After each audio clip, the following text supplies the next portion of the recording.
With next. Yeah, Bob threw me out because I get more huzz than him, so now I gotta find a place to crash at. I'm in the woods with no food, no crib, and worse, no huzz. Yo, guys, look who the fuck I just found. The Gooner himself. Yo, Duke, didn't you smash her mom? Chat, Bambi's pissed right now. That's the guy trying to hunt down Duke for railing his wife. I'm getting too old for this. Shit, that was too close. He almost stuck his antlers up our ass. Now, chat, hear me out.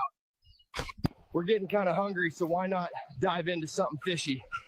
I know what you guys are thinking, but chill, it's just some cod. You know how you do this every day? These fish more slippery than my ex on her period. That's a good one. That was fun, but Bigfoot was too horny, so he went back home. Hopefully we see him again, and maybe Yeti, who knows. Comment who I should collab with next. Why do black people have nightmares? What the fuck, bro? Because the last one that had a dream got shot. Hey Yeti, what's the difference between a feminist and a knife? I don't know, bro. At least a knife has a point. What do you call 100 black men buried in ground up to their necks? Here we go. Afro turf. Why do Mexicans have their soda warm? I don't know why. Because they are trying to avoid ice. What do you call 100 black men working in a field? Yeah, here we go. Stop. The good old days. What's the least celebrated day in a black family? Not a clue, brother. Father's Day. What's better than eating a mandarin? I don't know, brother. Eating Amanda out. Now I'm panicking No, why are you panicking? because I'm gonna lose me job. What a day. We're gonna go and beat each other off. Right. Thanks for watching. No Diddy! No Diddy!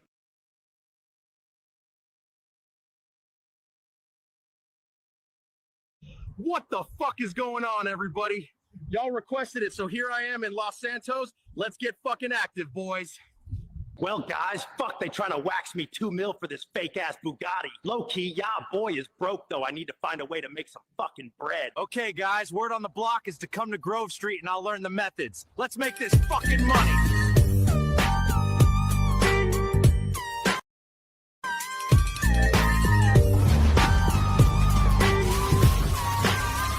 Woo! I'm fucking Toss Boy's hat. Watch this shit. No! Well, boys, free Jamal till it's backwards day. He got gotted, but this was definitely fun as fuck. Let me know what else I should play in the comments. Jonesy gave me this weird looking fruit. Apparently it's called a Carolina Reaper. I don't know Carolina, but she sounds like a baddie. Downsy picked that bitch ass fruit straight from Satan's ass. My mouth is burning like I just ate out a bitch with chlamydia. I need some milk. It's not over. What goes in has to come out. Pray for my asshole. Downsy. The president just called. He said he needed to drop some explosive presents over to Korea, the north one, not the south one. We about to get drunk and fly this shit over there. North Korea was saying something about having a big red button on their desk. Well, they're about to feel the full force of American fucking freedom. The whole squad pulled up. I think the president got Rasta Monkey and the stormtrooper up here with us. What? May they escape the baby mama today. Normally I'm for the empire. Today I fight for freedom. We just reached the target destination, and we about to drop some presents off to these fuckers. Big red button my ass. How about big fucking freedom explosion?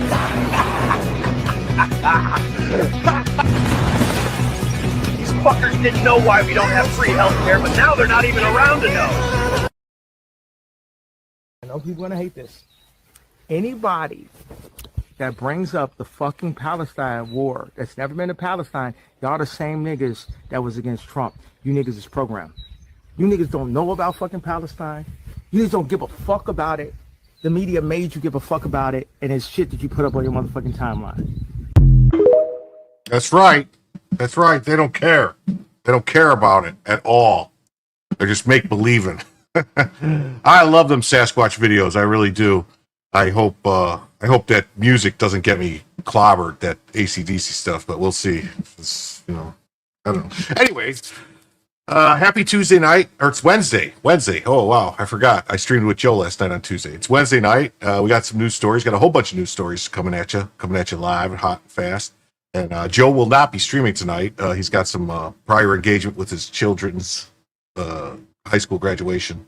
So I actually have a extra large show planned for this evening if we make our goal of 30 super chats of any size, any shape, any color, super chats, and I will stream an extra over the 2 hour point, probably 2 to 3 more hours, so 4 to 5 hours, because I have all the stuff that I had from last night that I have to get to if we clear all the stuff out from today. So that's the plan for tonight. And I want to thank everyone who's here. How you doing, J.H. Swalback? How you doing, Ank? Life is indifferent. W Daisy Girl, Catherine K, Unhyphenated, Rumblecat, JD, Renee Collins. How are we all doing tonight? And if you're new here, please don't forget to hit the like button, say something in the chat, leave a comment. It helps with the algorithm. Subscribe to the channel. And well, let's get this show on the road, as they say. Natter knows, how you doing?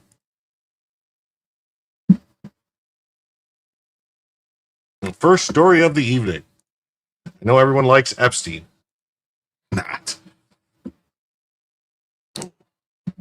So here we go. Epstein's non-prosecution agreement exposed the DOJ's deepest failures. Have they been fixed? Good question. In 2007, a document was quietly sealed in the Southern District of Florida. It didn't just let Jeffrey Epstein, the disgraced financier accused of sexually abusing and trafficking dozens of underage girls, escape federal prosecution. It did something far more insidious. It protected his entire criminal network. It cloaked his co-conspirators in legal immunity and concealed the truth from the very victims it claimed to serve. Oh. For Doxy Mom, thank you. Please hit the like button, subscribe to the channel, and keep it on.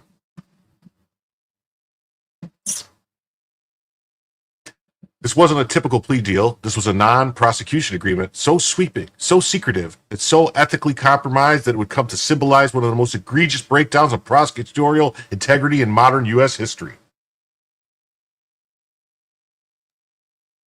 Mm-hmm.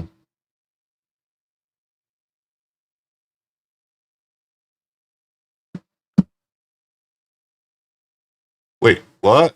Was Was Maureen Comey just fired? Was she just fired, Maureen Comey? Is that what I'm hearing? I didn't even know that. Broker between Epstein's elite legal team led by Jay Lefkowitz, Ken Starr, and Alan Dershowitz, and then U.S. Attorney Alex Acosta. The deal immunized not only Epstein from federal charges, but also granted blanket protection to his unnamed co-conspirators. Wow, she was fired. Okay, well, that's going to be, I'm going to have to look something up on that then. Well, many of whom were accused of helping to recruit, groom, and silence victims. The agreement was never reviewed by a judge, never shared with Epstein's accusers, and deliberately kept secret from the public.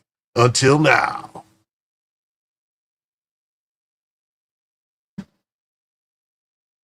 And it wasn't just about Epstein. It was about a justice system that bent under pressure. A federal agency that caved to elite lawyers. A chain of command that stretched beyond Acosta to the upper echelons of the Department of Justice, including Deputy Attorney General Mark Phillip and Deputy Assistant Deputy AG, Senior Associate Deputy AG John Roth, both of whom reviewed, sustained, and helped shield the deal from scrutiny. It was about powerful law firms like Kirkland and Ellis, where both Lefkowitz and Phillip had worked, using institutional influence to shape the outcome of a federal sex trafficking case. It was about political access, back-channel letters, and legal maneuvering that transformed federal accountability into federal immunity. This wasn't a legal failure. It was a systemic betrayal, a blueprint for how the rich, well-connected, can manipulate an architecture of justice to erase their crimes, since the accusers, and walk free.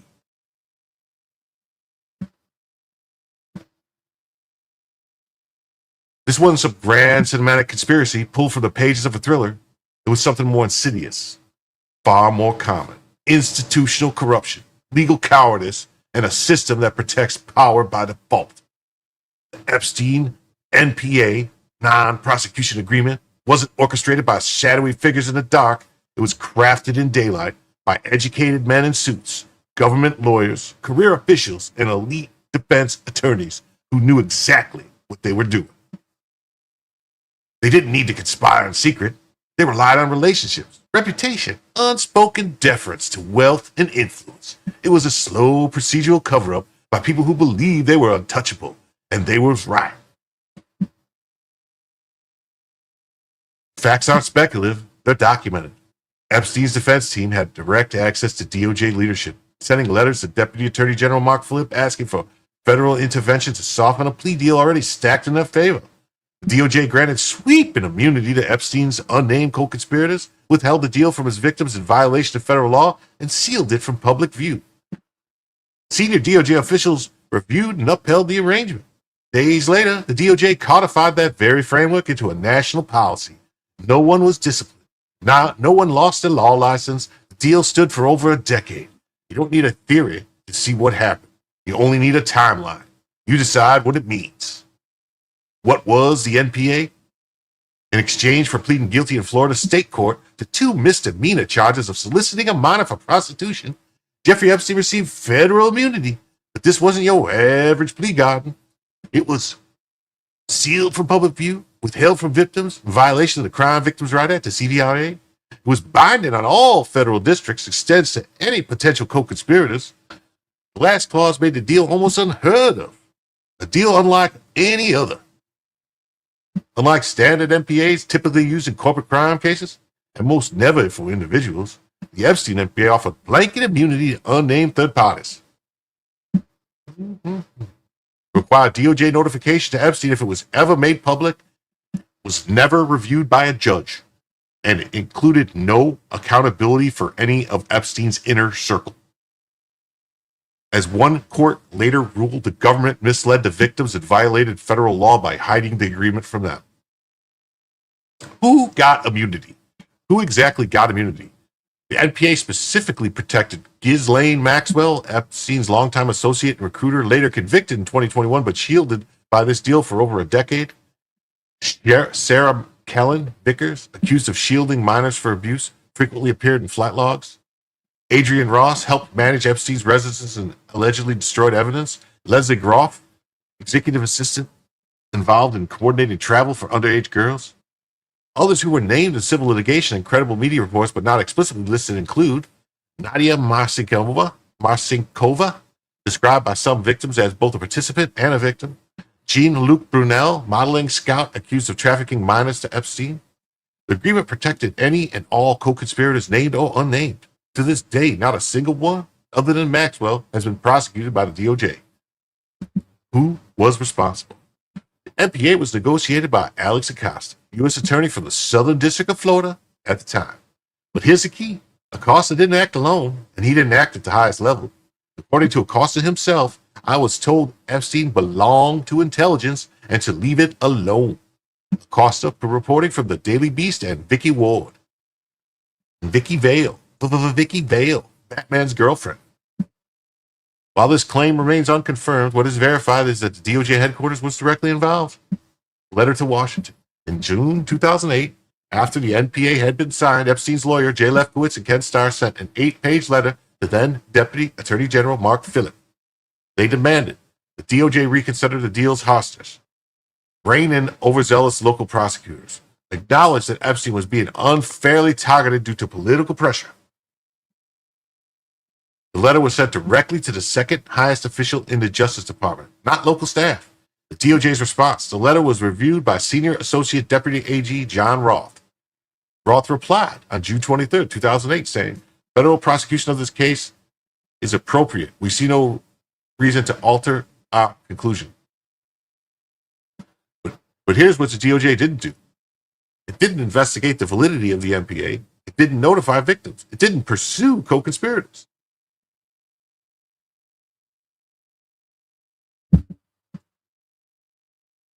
Worse still, Phillip issued a DOJ memo 2 months later that gave formal institutional cover to NPAs and DPAs, including those granting immunity to third parties. Critics argue this memo retrospectively validated the Epstein framework. How it mirrors the Bill Cosby case.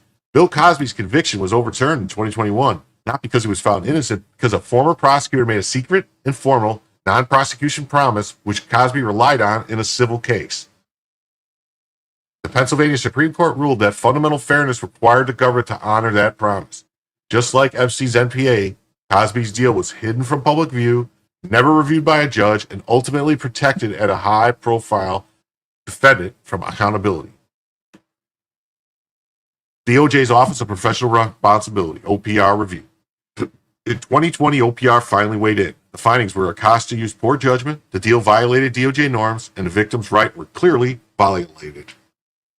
But the consequences? No firings, no disbarments, no accountability. Notably absent was Mark Philippe's name, John Roth's role, any acknowledgement DOJ headquarters reviewed and upheld the deal. The outcome. Jeffrey Epstein was rearrested in 2019 but died in jail 36 days later before trial. His death closed the chapter on the only opportunity for federal reckoning.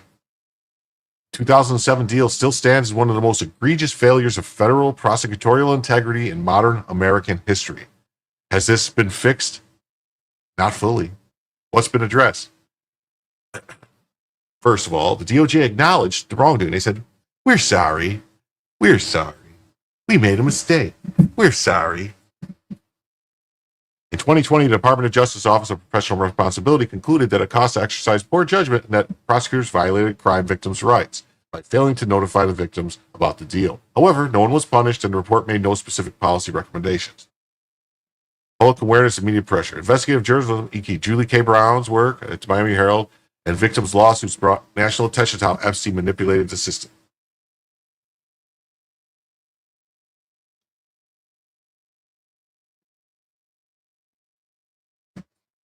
In 2021, Ghislaine Maxwell was finally held accountable for her role in Epstein's trafficking operation outside the bounds of the original NPA. What hasn't been fixed? The NPA still stands. The 2007 NPA has never been invalidated. It's still legally a binding agreement. Victims cannot pursue federal charges from that era. No new indictments have been brought against the co-conspirators explicitly protected by that deal. DOJ leadership remained unaccountable. Senior officials like Mark Philippe and John Roth, who reviewed and allowed the deal to proceed, were never investigated. DOJ has never released a full internal communications related to Epstein's immunity. Well, they lost a bunch of stuff. Somebody hit the actual delete button and they erased a whole bunch of emails and stuff, so they don't have that stuff. No binding policy. There's been no DOJ policy prohibiting secret non-prosecution agreements for individuals. MPAs and DPAs remain legal tools of discretion, and prosecutors are not required to notify victims before finalizing them unless challenged under the CVRA. The victim's rights remain fragile. Courts ruled that the CVRA was violated, but say victims had no enforceable remedy because charges were never filed. In other words, the law was broken, but nothing could be done. Researching the Epstein case makes one thing painfully clear. Accountability in systems of power is selective, delayed, and often denied entirely. The legal system moved swiftly to protect a wealthy predator and his circle, while his victims were misled, silenced, and denied basic rights. Prosecutors who concealed the truth were promoted. Defense attorneys with political ties shaped outcomes in back rooms. DOJ leadership reviewed and sustained it all. No one was fired. No one was smart. No full reckoning ever came. They might not have broken the letter of the law, but they shattered its spirit to 1,000 pieces and cast it to the wind. The law is meant to uphold justice, protect the vulnerable, and expose the powerful, not insulate them from paying for their crimes. But in this case, every procedural technicality, every shield of discretion, and every legal decision added up to a system that failed on purpose. Everyone involved knew what they were doing. The problem wasn't incompetence, it was complicity. And that's what makes it so hard to stomach. Not just what was done, but how many people in positions of trust allowed it to happen. They not only allowed it to happen, they endorsed it. Or they just looked the other way. You're feeling that justice can't be trusted to police itself. It's not cynicism, it's clarity. Wow.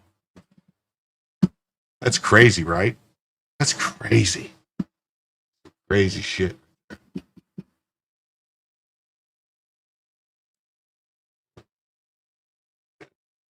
Now we got this. We got breaking. Laura Loomer warns Trump to reverse course on Epstein.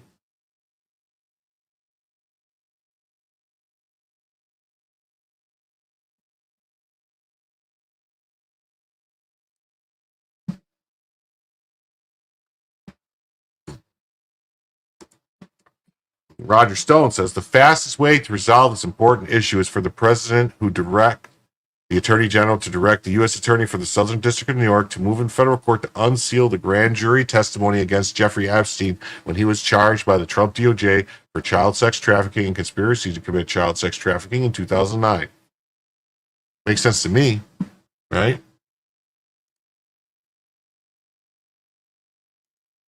Because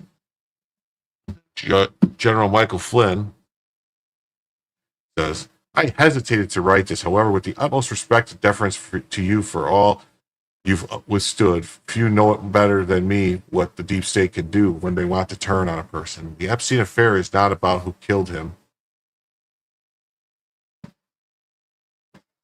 or if he committed suicide. Personally, I'm glad this known pedophile is dead, but neither is this a hoax. This issue goes beyond all that. There are millions of Americans who overwhelmingly voted for you to be our president and who want you to be massively successful. No one more than me. Personally, I still have a target on my forehead. I know that, but like you, I still fight. He's talking to Donald Trump. Beyond all that, our country is facing a level of internal subversion and its relentless attack on the very foundations of our constitutional republic. If you're not successful, our country may not survive. It is that extreme of a situation we currently face. Read Lincoln's Lyceum speech in 1838. He knew, as you know, as we all can see in your very eyes, the nation will not die from a foreign foe, never. If we die, it will be by our own suicide. There's an ongoing undermining by subversive elements inside and outside the U.S. government. That is the essence of the deep state. All we want at this stage is for a modicum of trust to be reestablished between our federal government and the people it's designed to serve. That's all. Period. An element that is of great importance surrounding the Epstein affair is the fact that a man was known pedophile and he had a list of clients who represented the upper crust of society and likely did untoward things to children on his island, in his homes in New York City and New Mexico, maybe elsewhere. Who knows? He was convicted of it. Regardless of what class of society abusers commit, crimes against children is never acceptable. This is where the argument went off the rails. It's not about Epstein or the left. It's about committing crimes against children. If you were part of an intel operation run by RCIA, shame on them. And those responsible must be held accountable. If there's another country involved, then shame on them as well. If there are elites inside our country that committed crimes against children, shame on them and they must be held accountable. If you don't know how many crystal balls you juggle on a daily basis, I do. And I know you can't drop any of them. With my strongest recommendation, please gather your team and figure out a way to move past this. Let's roll out of this. This was terrible. The rollout of this was terrible. No other way around it. The Americans want America to be successful. Therefore, we need you to be successful, Mr. President.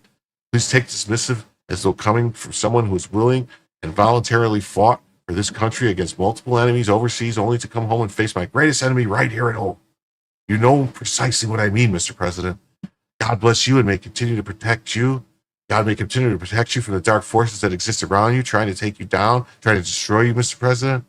I believe you were put on this earth for such this time, Mr. President. You were chosen by God. You truly represent Isaiah 6:8. Thanks be to God for the president of Trump's. I don't know. I kind of overplayed that one a little bit, didn't I?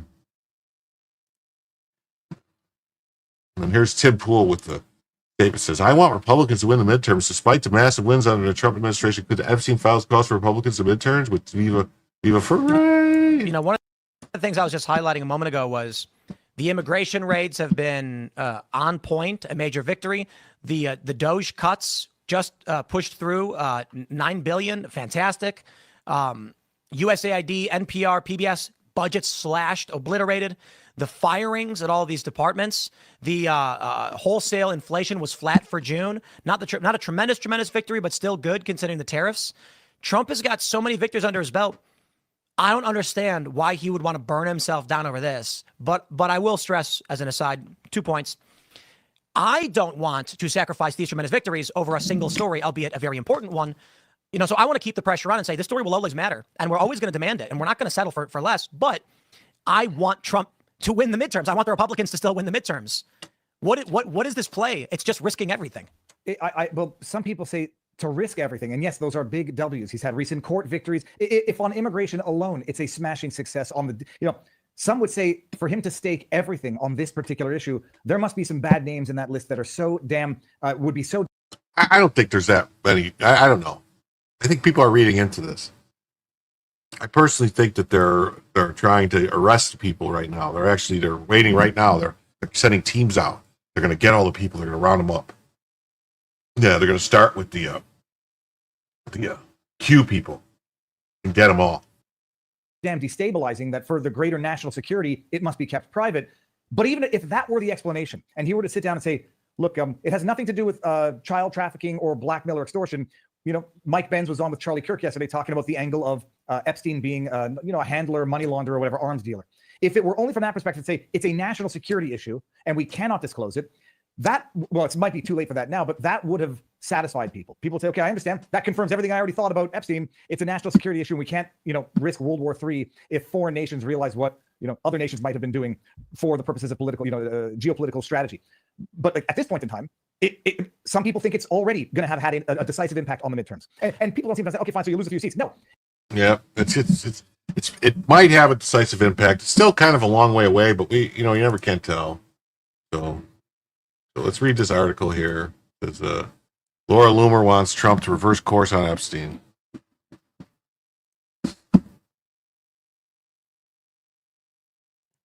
So let's read this. Conservative firebrand Laura Loomer, a stalwart supporter of President Donald Trump, warned him on Wednesday that his current approach to the Epstein matter risked undercutting his agenda.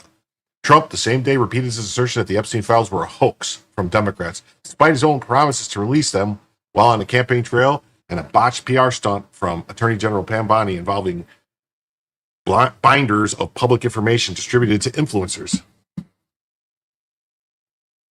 Obviously, this is not a complete hoax, given the fact that Ghislaine Maxwell is currently serving 20 years in federal prison in Florida for her crimes and activities with Jeffrey Epstein, who we know is a convicted sexual predator, Loomer said in an interview with Politico. This is why I said, and I'll reiterate, the best thing for the president can do is to appoint a special counsel to handle the Epstein files investigation. Trump increasingly frustrated attempts Trump's increasingly frustrated attempts to shut down the inquiries into the matter, moreover, have alienated some of his supporters. On Wednesday, he explicitly denounced his past supporters for what he had called falling for Democrats' hoaxes. Radical left Democrats have hit pay dirt again, just like with the fake and fully discredited Steele dossier and a lying 51 intelligence agents. So a laptop from hell, which the Dems said had come from Russia. No, it came from Hunter Biden's bathroom. And even in Russia scam itself, a totally fake and made-up story used to order to hide crooked Hillary's big loss in the 2016 presidential election. These scams and hoaxes are all the Democrats are good at. It's all they have. They're no good at governing. They're no good at policy. And no good at picking winning candidates, he posted on True Social Media, Trump's website. I've had more success in 6 months than perhaps any president in our country's history. And all these people want to talk about with strong prodding by the fake news and the success-starved Dems is the Jeffrey Epstein hoax, he went on. These weaklings continue forward and do the Democrats' work. Don't even think about talking of our incredible and unprecedented success because I don't want their support anymore. Thank you for the attention to this matter. Make America great again. I don't like the way that sounds. I don't. It says Trump fumes over past supporters buying Epstein scam. Otherwise, amazing Trump is destroying himself for the lack of transparency and accountability regarding the criminal prosecution for Epstein case. We don't care about the list. We want prosecutions. That's right. That's right. That's right. And here's a story about Trump fuming over the Epstein scam. President Trump on Wednesday unleashed a tirade against those demanding answers on Jeffrey Epstein.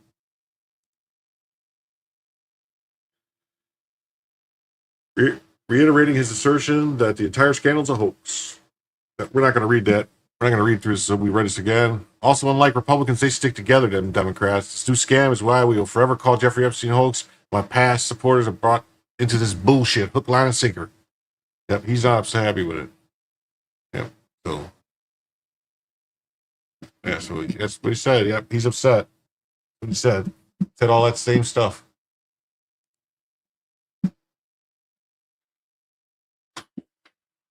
But then this came out.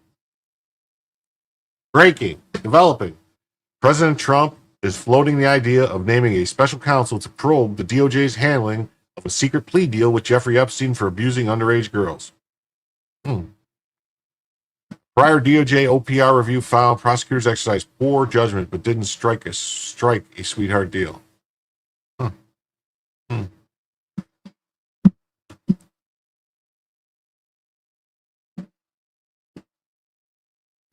Please stop talking about the Epstein files. Was that Bill Clinton holding hands with that woman or something? It kind of looked like that, didn't it? And then Alan Dershowitz says that the judges are suppressing the Epstein information, not the Trump administration. That's what this guy says, Alan Dershowitz. Says blame the judges, don't blame Trump.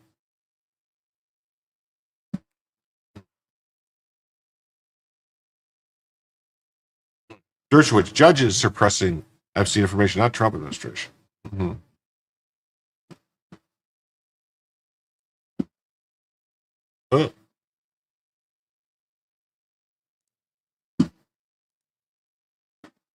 Jeffrey Epstein's former lawyer, Alan Dershowitz, said judges in New York are suppressing information about the disgraced financier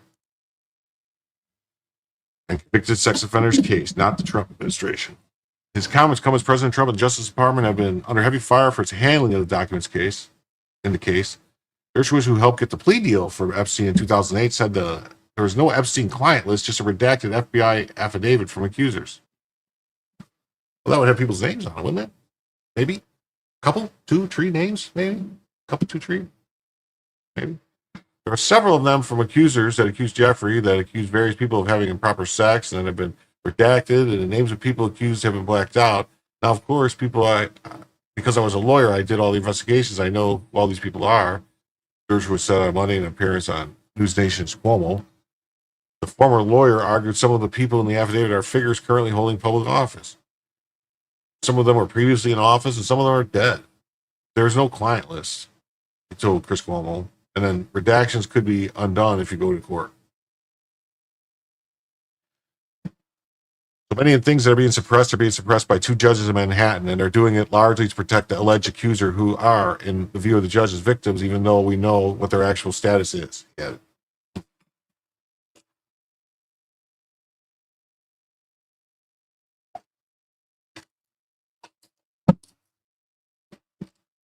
Dershowitz reiterated he cannot disclose more information due to the judge orders, but said Attorney General Mamdani and Trump were not responsible for missing information.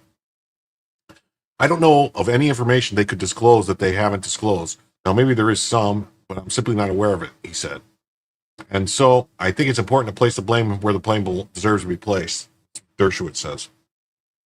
Bonnie, in particular, has faced strong pushback from MAGA base after a joint DOJ and FBI memo, which came out last week, said Epstein kept no client lists and that there's no evidence to indicate Epstein was murdered in his New York City jail while awaiting sex trafficking charges.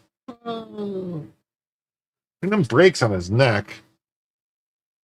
Breaks on his neck kind of, to me, say somebody did that to his neck. I mean, some serious breaks on his neck for just sitting down. Whatever.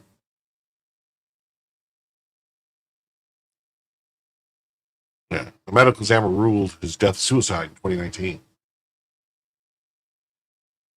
Trump has stood the defense of Bondi, saying Saturday that she is doing a fantastic job. Great job. No one's been better. She's been the best. She's the best job. Best job ever.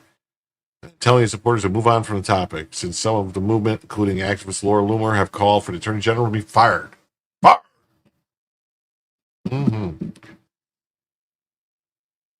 Bondi said in a February interview on Fox News that she had the Epstein client list sitting on her desk for review. This month, she clarified her remarks, saying she was referring to documents regarding the Epstein case rather than a specific list. Conservative activist and Turning Point USA founder Charlie Kirk, a Trump ally, said he trusts the administration on handling the files, although he added he would love for the DOJ to unseal the grand jury testimony.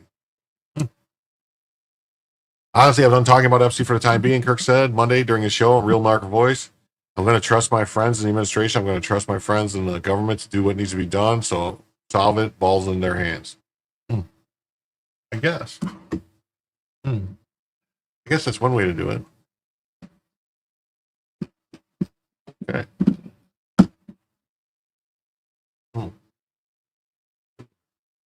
But then there was this news that came out. Dun, dun, dun. The Jeffrey Epstein prison video had nearly 3 minutes cut out of it. Metadata from the raw Epstein prison video shows approximately 2 minutes and 53 seconds were removed from one of the two stitched together clips. The cut starts right at the missing minute.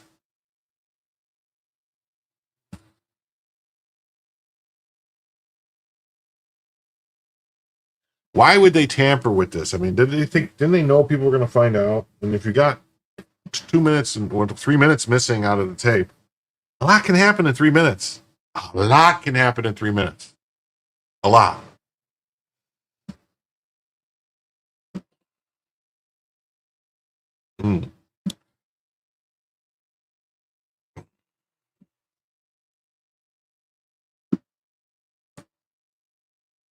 Wait, what?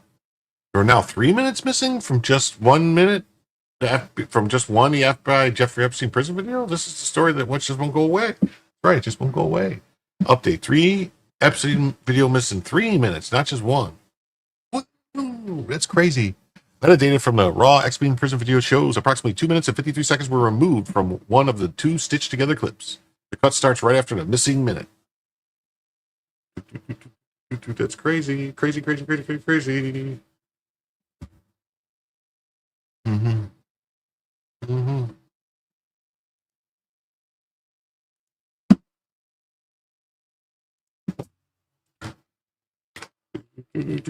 Let's watch the can jump.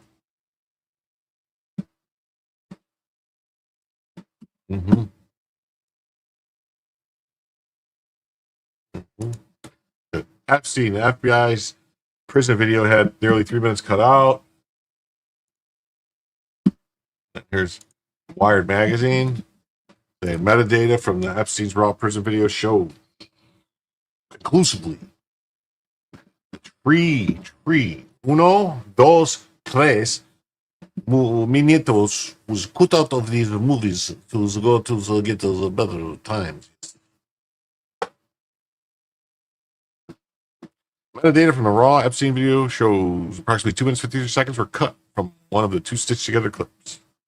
The cut starts right after the missing minute.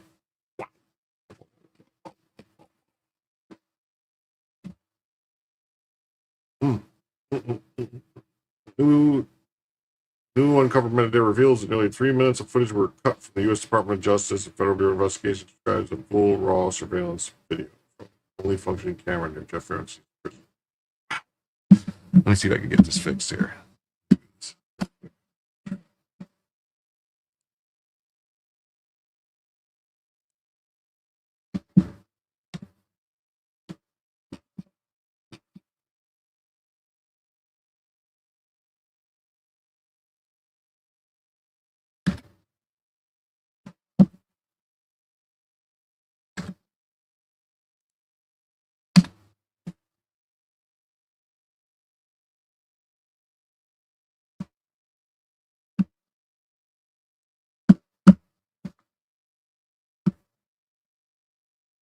FBI's prison video. There we go. Here we go.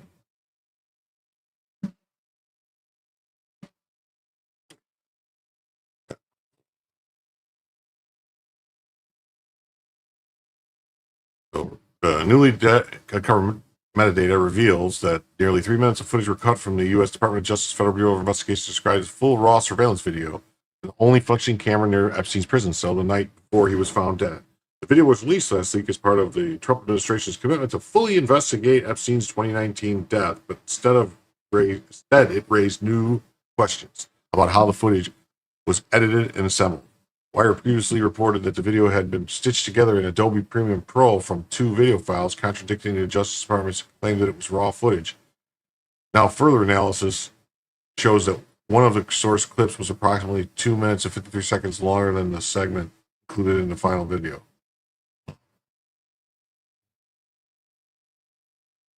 Okay, makes sense. Makes sense.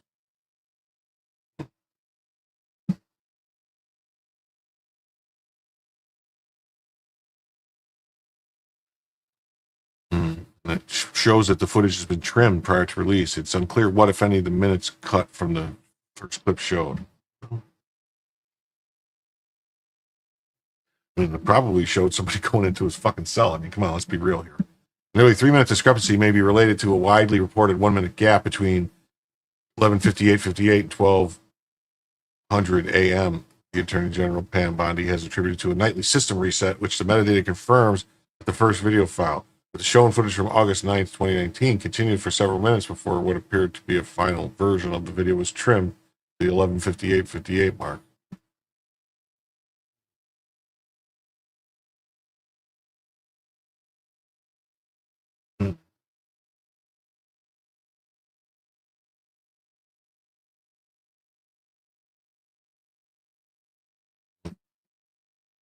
Footage was released at the moment of political tension. Trump and his allies spent months speculating about the disclosure of explosive new evidence about Epstein's death, but last week the DOJ and FBI issued a memo stating that no incriminating client list exists and reaffirmed the government's long-standing conclusion that Epstein, whom the U.S. government accused of committing conspiracy, sex trafficking minors, died by suicide.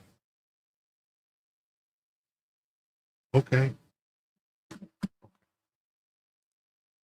Mm-hmm. Okay. What do we think about this story, people? What do we think? What's the chat think? Do we think that Epstein killed himself? 50-50? 60-40? 80-20? 1-5? What do we think? What are the odds? I think he got. That's my opinion. But anyway.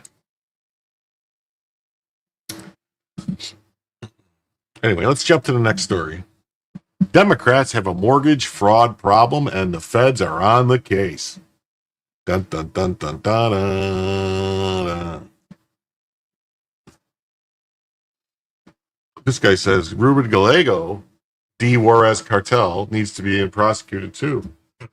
What do you know? We'll see. Democrats have a mortgage fraud problem and feds are on the case.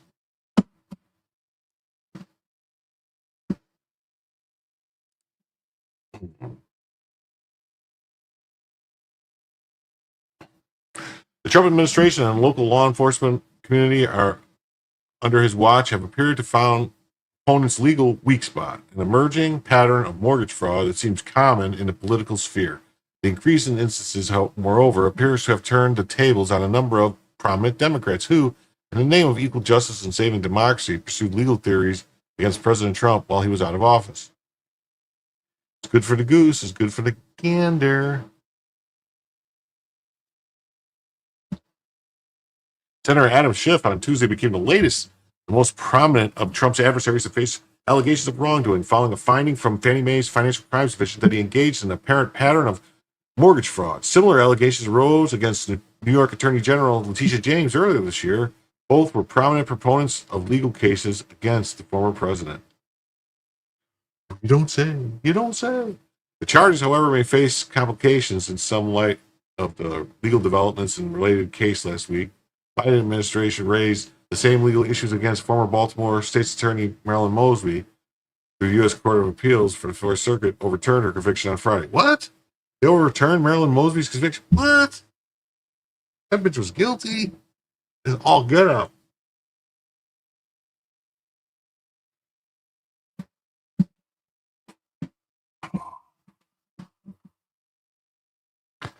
Nevertheless, the mortgage fraud issue appears to be an increasingly prominent legal Achilles heel for politicians, one which the Justice Department may prove eager to aim at.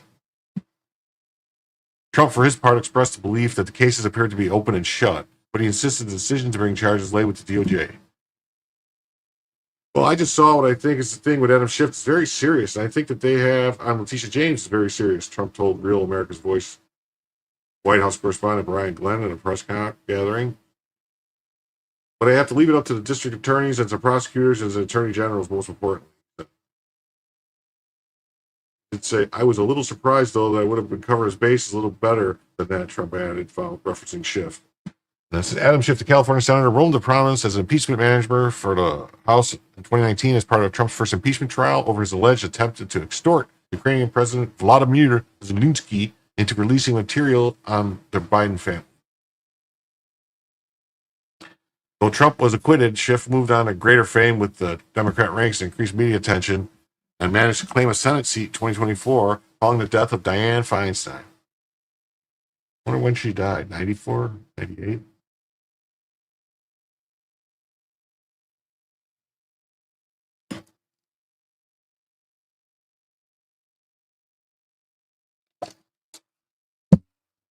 Trump quipped that Schiff deserved justice following a finding from Fannie Mae's Financial Crimes Division that Schiff engaged in a pattern of possible fraud. I've always suspected Shifty Adam Schiff was a scam artist, a scammer. Look at that melon head. He's got a big head, big melon head. You know, and hear the seeds rattle around in there, and he's up to something. He's up to no good. Now I learned that Fannie Mae's Financial Crimes Division concluded that Adam Schiff has engaged in a sustained pattern of mortgage fraud. Possibly. On the Truth Social on a Tuesday. Adam Schiff said his primary residence was in Maryland to get a cheaper mortgage and rip off America, when he must live in California because he's a congressman from California. I always knew Adam Schiff was a crook. I always knew he was a fraud. I always knew he was up to no good at the Standard Hotel with Ed Buck. Whee! The fraud began with the refinance of a Maryland property in February 6, 2009 and continued through multiple transactions until the Maryland property was correctly designated as a second home in October 13, 2020.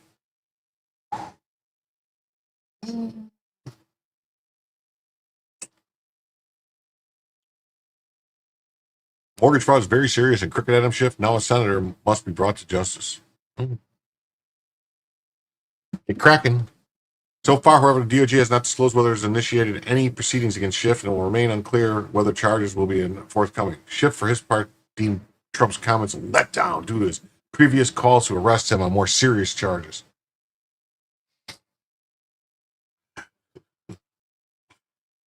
Since I led his first impeachment, Trump has been repeatedly calling for me to be arrested for treason, he said. So in a way, I guess, it's a bit of a letdown. Oh, shit. Commercials are on. I'm sorry. I'll fix it. Damn it. Damn it, YouTube.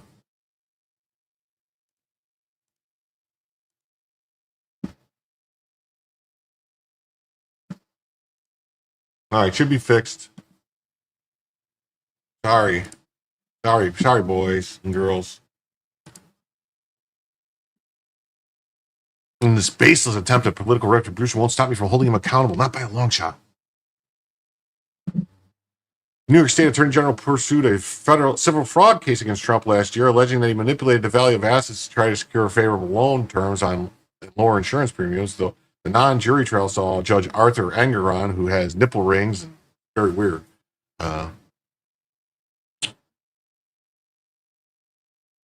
issue a finding that Trump did engage in fraud and further levied a fine of $450 million, largest fine in the history of the world.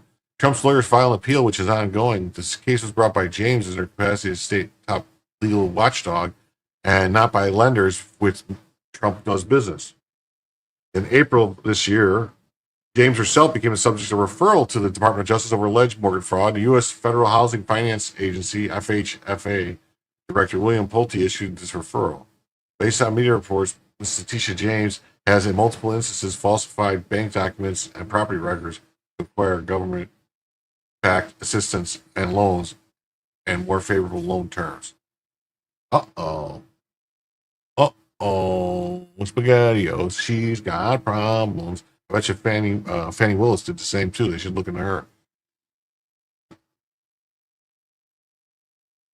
This has potentially included falsifying residence status for Norfolk, Virginia-based home in order to secure a lower mortgage rate and misrepresenting property description to meet stringent requirements for government-backed loans and government assistance. Kash Patel in May said that James was the subject of an active investigation, telling CNN that this was the case. This case, I can tell you, is being handled by our professional pros, subject matter experts reporting directly to the headquarters, which reports to Deputy Director Dan Bongino himself. Good job, Kash. Marilyn Mosby. The Trump administration hasn't been the only one to explore mortgage fraud against political figures. Under Biden administration, former Baltimore State Attorney Marilyn Mosby was convicted on counts of perjury and mortgage fraud, though she avoided jail time and received 12 months home confinement. Notably, Mosby's mortgage fraud conviction was overturned on Friday by the Fourth Circuit Court of Appeals. The panel wrote that the district court gave the jury an erroneous venue instruction because the weight of the evidence did not support the jury's finding. So the jury found her guilty, and the appeals court goes, no, not guilty. Wow, that's weird. That's very weird for the appeals court to overturn a jury verdict like that. She was convicted, and Mosby was convicted in 2022 in connection with mortgage application for a condo in Florida. The court upheld her perjury conviction, saying she faced disbarment proceedings. The Maryland Supreme Court ruled in 2023 that her conviction, that she couldn't keep practicing law while her case was on appeal, but now that her perjury conviction has been upheld, her law license may be in jeopardy. Very, very interesting. Okay. And this is Adam Schiff. He's a good criminal defense lawyer. Marilyn Mosby can refer him to one who's good at mortgage fraud cases. The affidavit made pursuant to Section 12108G3, the tax property article of the Anointed Code of Maryland. The mortgage properties are principal residence. $556,991.34. This day, November 2011. Wow. So that would be after he already got censured in the House for doing this exact thing. Yeah. He's got problems. He's got some problems there in River City.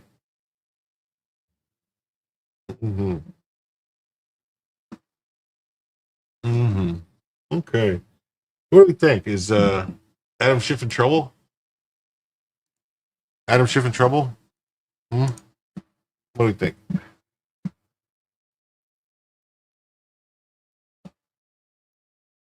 In-stream ads cannot be stopped.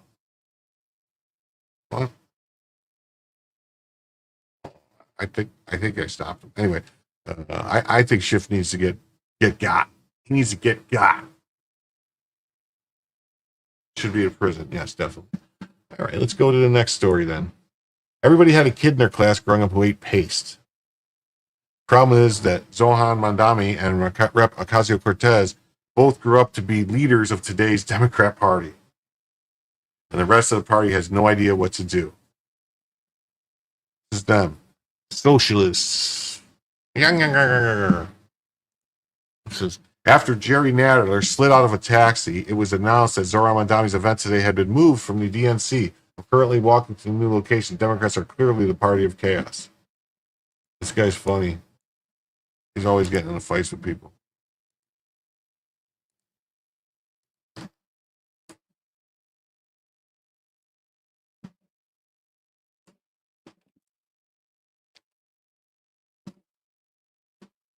Zohran and globalizing the Intifada, and he slid out of a Sorry.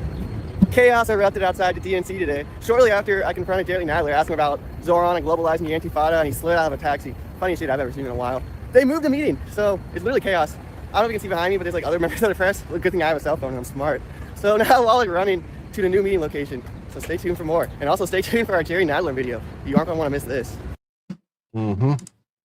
Yeah, we have the Jerry Nadler video. It's funny. We're going to watch it in a second. Here we go. Jerry Nadler put on a clown show complete with crazy lies. At Zohran Mamdani and AOC strategy breakfast, Nadler and congressional Democrats learned the hard way that hanging out with AOC and Zohran is not a good look.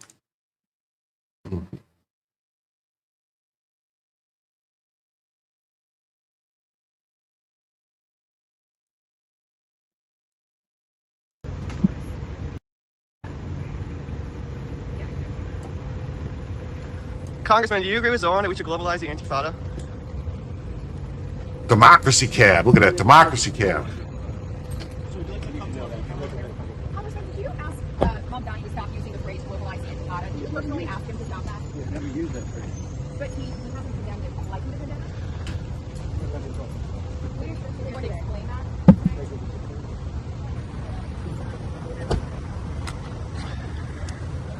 Man, the Penguin doesn't get around very well anymore.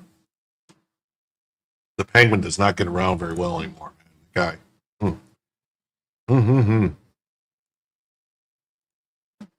AOC welcomes Socialist Mamdani to nation's capital as Dem leaders withhold endorsements.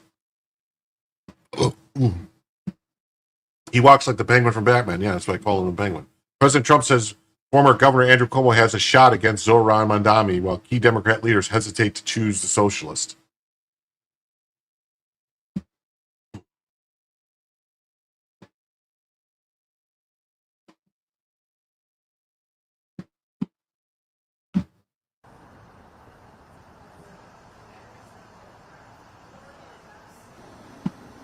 Oh, look, there's AOC. Look, there's AOC going, I'm AOC, I'm an idiot, and I got this job because I could dance around. I jumped around in a Boston shirt.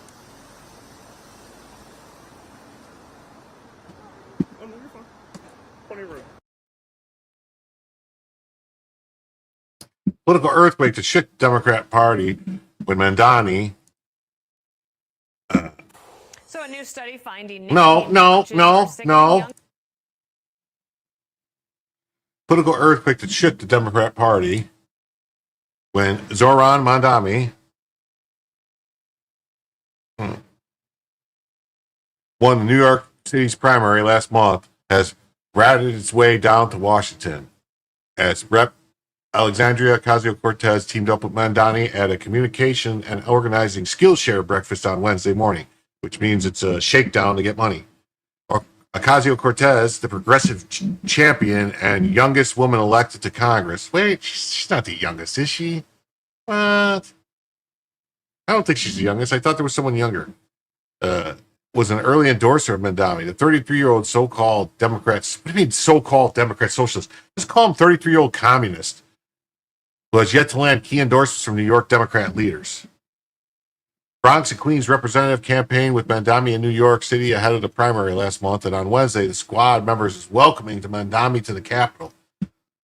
Ocasio-Cortez and Mamdani were scheduled to host an 8 a.m. breakfast at the National Democratic Club, while the National Democratic Committee is located right next door to where Wednesday's breakfast is being held. The DNC said it was not involved in the event. The DNC is like, we want nothing to do with this commie bastard. Minutes before the breakfast was scheduled to start, the location was moved to a restaurant a few blocks away. Wonder why. Sandy Cortez confirmed that the breakfast meeting on Tuesday, telling reporters she was eager for people to meet him face to face and hear what he has to say about making New York affordable for working people. He's not going to make it any affordable. while championing issues like rent freezes and affordable child care and grocery prices. Oh, God. If they open up city-owned grocery stores, their grocery bills are going to go through the roof. Through the roof.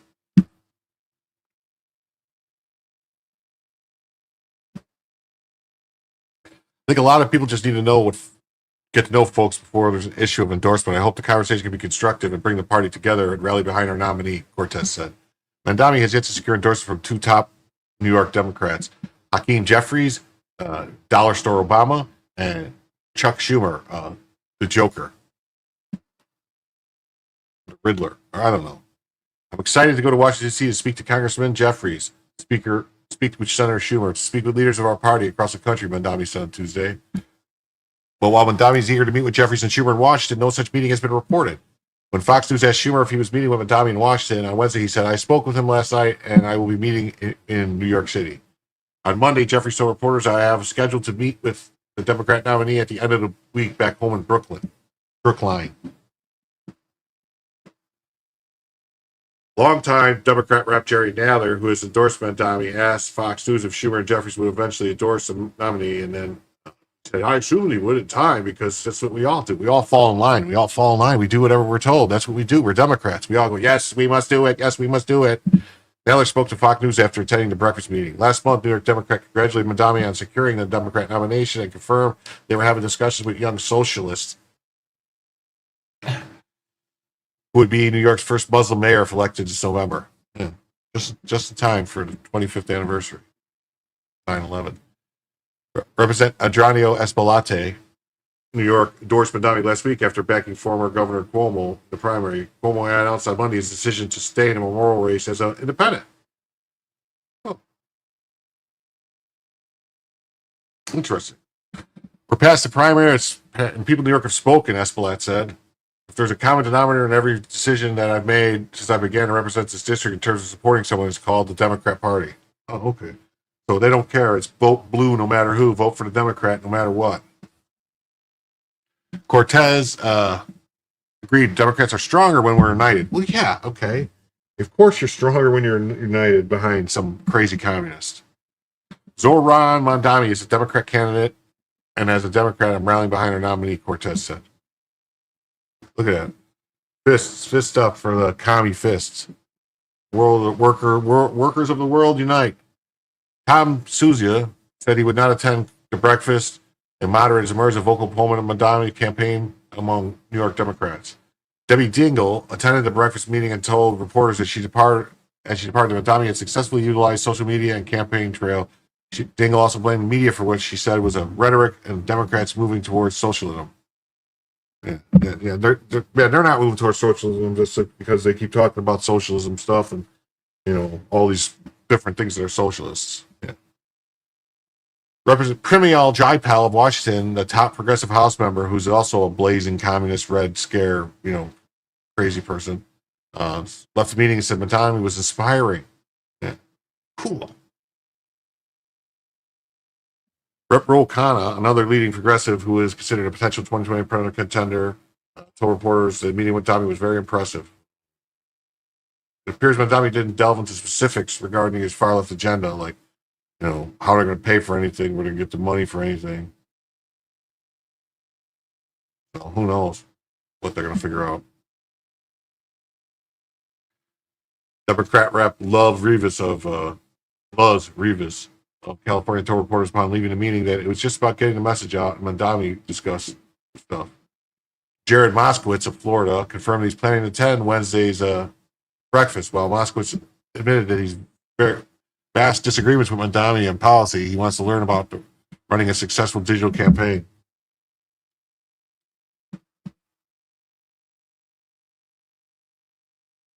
And Trump says, I'd love for her to go. I mean, they look forward to meeting them both. Trump reiterates claim that Mamdani's a communist. I don't think the country's ready for a communist, but we're going to see. I don't think that the race is over yet either. Trump said he thinks Cuomo should stay in the race because he has a shot.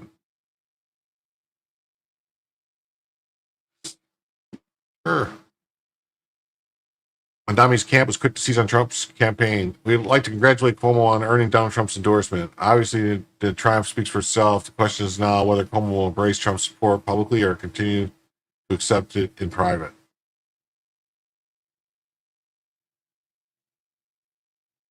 I think they also endorsed Mamdani to go back to college, though, didn't they? So, I don't know. Something makes sense. Republicans have been relentless to try to anchor Mamdani to Democrats across the country who are running in competitive races in elections this year and in next year's midterms. Asked earlier this week if Mamdani is giving up the GOP extra ammunition in their messaging battle, Republican National Committee RNC Chair Michael Whatley said, absolutely.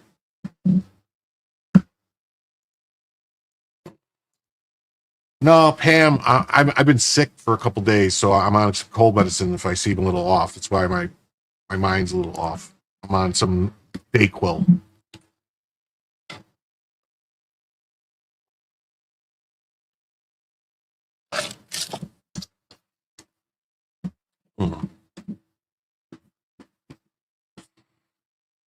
I mean, this is the face of the new Democrat Party. Whatley charged in an exclusive interview with Fox News Digital. Everyone wants to lead the party, wants to lead it to the left. They're moving away from the American public right now, and it's a pretty rapid clip.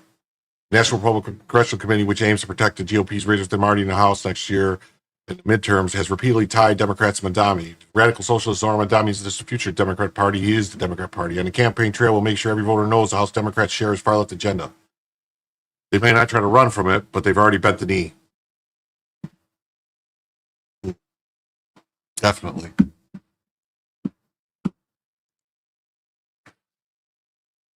Yeah, and there's and there's one problem with socialism. It's that you eventually run out of other people's money. That's what Margaret Thatcher, what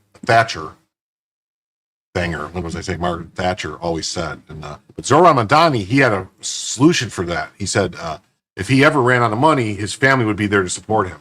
So, let's see.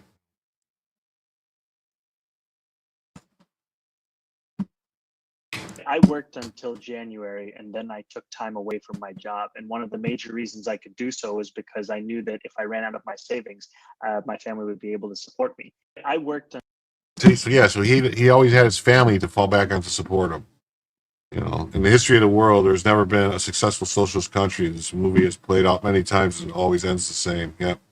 Death and starvation.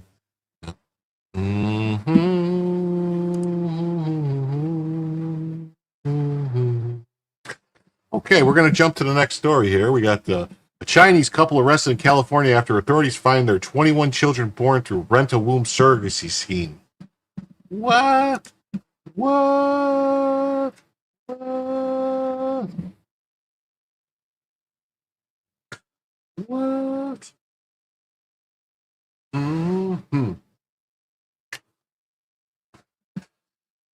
Rent-a-womb.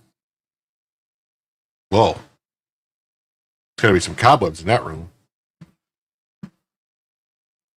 No, Steve, I'm not. So I'm doing the best I can, people. But since, honestly, I don't think I'm going to have to, you like goofball Jim. Well, I feel like I'm on goofballs right now. But bottom line is, since I don't think we're going to hit the goal tonight, I think it's going to be just a 2-hour show tonight. So there's that, and we're already an hour and 10 minutes in. So, and I have not hit a single super chat. So fingers crossed, we're not going to get to 30. Because you guys don't want to punish me and hurt me and make me stay awake. So I know you don't want to do that. So let's read this. Let's read this story here. Chinese couple arrested in California after authorities find their 21 children born through rent-a-room surrogacy scheme. Report. Babies being neglected, then transported back to China. So they're renting their wombs and birthing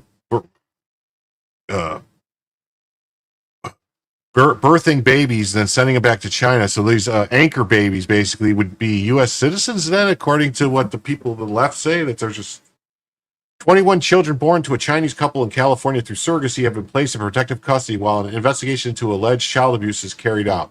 Federal sources in California confirmed that they were investigating an alleged rent-a-womb scheme under the name Mark's Surrogacy, a business address is listed as the couple's Arcadia address. Arcadia police investigated this matter, determined that the children are the product of a surrogacy operation owned by the couple.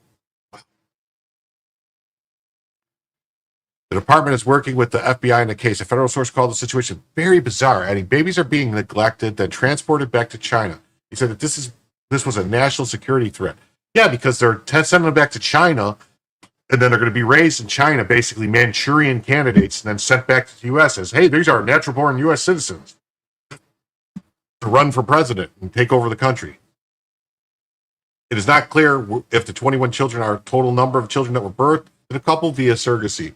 65-year-old Jin Zhong and 38-year-old Sylvia Zhang were arrested for felony child endangerment, were later released, and charges have not been filed against them. An arrest warrant has been issued for their nanny, 56-year-old Chun-Mi Lai, who investigators say is the main suspect in the child abuse case. Police went to the $4.1 million Arcadia, California home after the couple's May arrest in response to reports of a 2-month-old suffering from traumatic brain injury. What the hell? The Daily Mail reported the address for Mark's surrogacy is listed as the Arcadia home, KTLA reported, which is also the residence of Zhang. The company has since changed its name to Future Spring Surrogacy. Oh.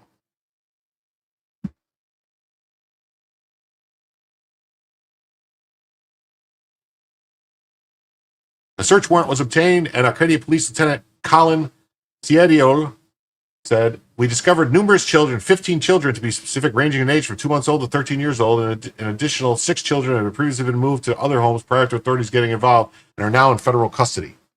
What the hell? Many of the children were birthed through surrogacy, and then the male and female at this residence took legal guardianship of those children, Ciedio said, and 21 of the children were confirmed to be in the children of Zhang and Jiang, and it is not clear if the children belong to biologically to both of them or if donor eggs and sperm were involved. 17 children were 3 years old or younger. All of the children are in the custody of the Department of Children and Family Services. How are they breeding the... Was this like a legit like super soldier thing going on here? Like cloning, like, you know, Professor Xavier? Like, this is like serious stuff going on? Like, you know, Baron, whatever his name was, that guy, Baron Zito?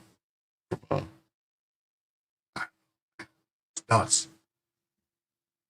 In regards to the nanny that's still on the loose, Adele said, the discipline, both verbally and physically, was severe to the point where it supports the police that child abuse was occurring inside the home. Huh. One of the mothers hired by the couple, Kayla Elliott, told ABC7, it's horrific, it's disturbing, it's damaging emotionally.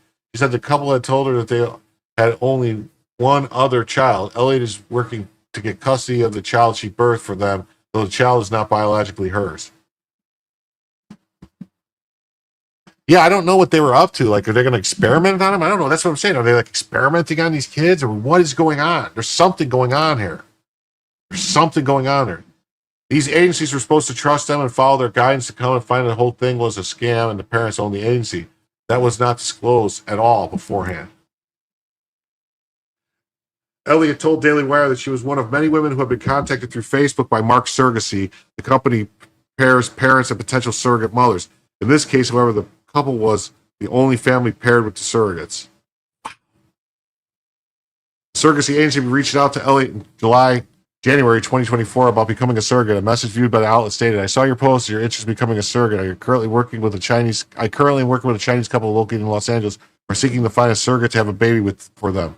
Would you be open to talk more about it?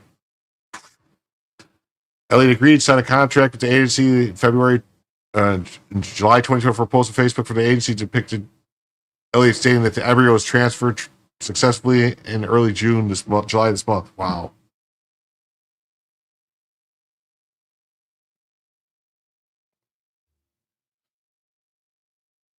Elliott began connecting with other surrogate mothers when she was 17 weeks pregnant and said that she had connected with multiple mothers who were carrying babies for the same couple at the same time.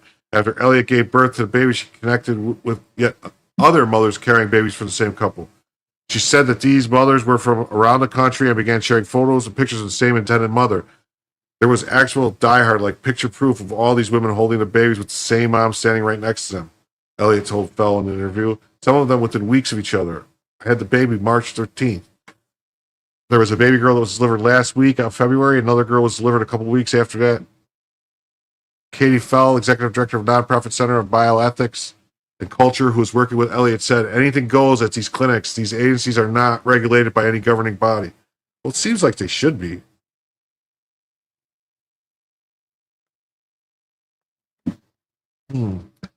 She said, while having so many children through surrogates is not illegal, it raises questions. That to me smells of trafficking, child trafficking. What are the intentions of having this many children at a home through these assisted reproductive technologies? Yeah, that's what I'm saying. There's something going on there.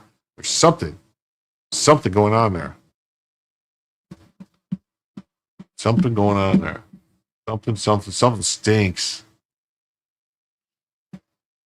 All right, we're going to jump to another story. It's a goodie.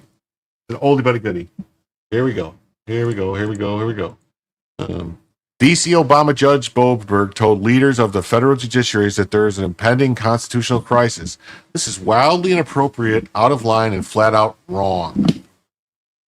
After that, Boasberg told the President of the United States to turn around military planes full of terrorists. This was a lawless order, and the planes did not turn around. He exposed an ongoing military mission. The impeachment of Judge Boasberg cannot come soon enough. Thanks for having me on.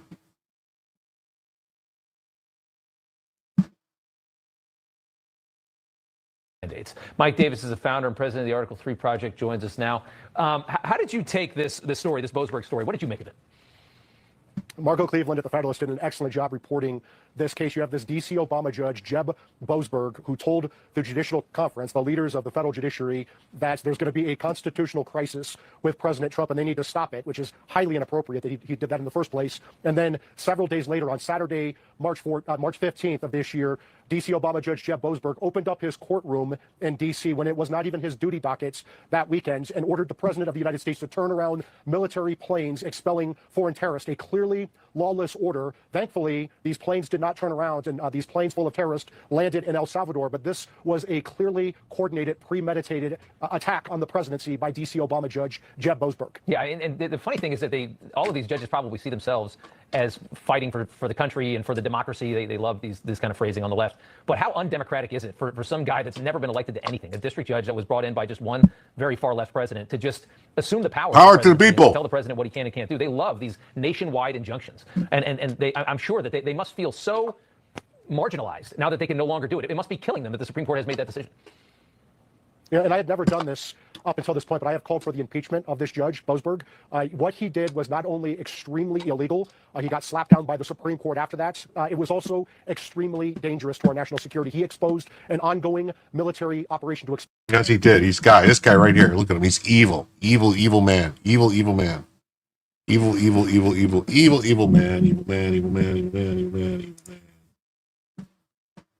Evil man. So let's see what else here. We got absolutely insane story here about Judge Boasberg. Exclusive memo reveals DC judges are predisposed against the Trump administration. It appears DC Obama Judge Boasberg plotted a constitutional crisis against President Trump just days before Boasberg illegally and dangerously exposed a military operation to expel terrorists. And he did it all in front of John Roberts.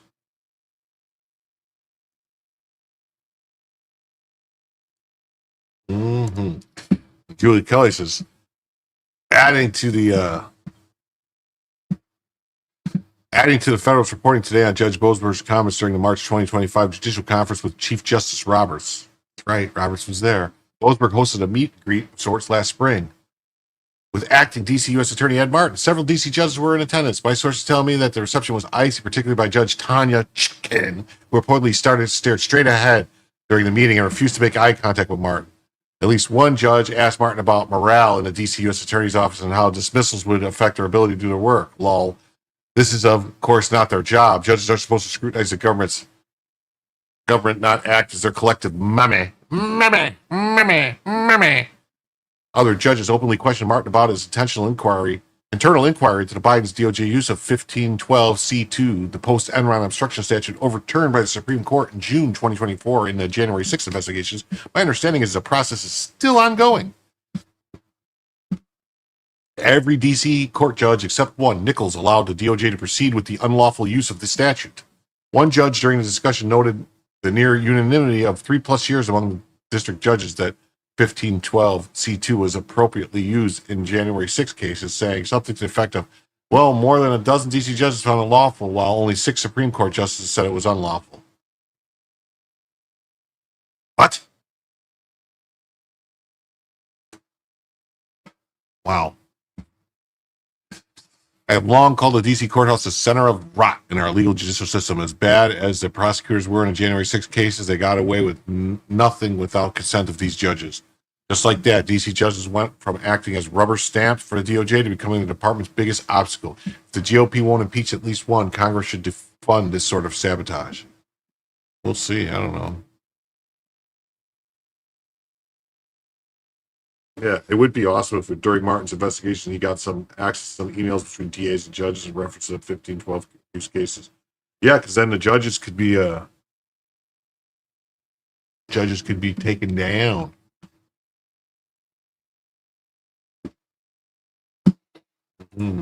Not sure what other evidence House GOP needs to start impeachment proceedings against Judge Jeb Boasberg. A few days before his infamous turn the planes around stunt, Boasberg told Chief Justice John Roberts at a judicial conference breakfast that his D.C. colleagues were concerned that the administration would disregard rulings of federal courts, leading to a constitutional crisis. Almost like he planned it that way.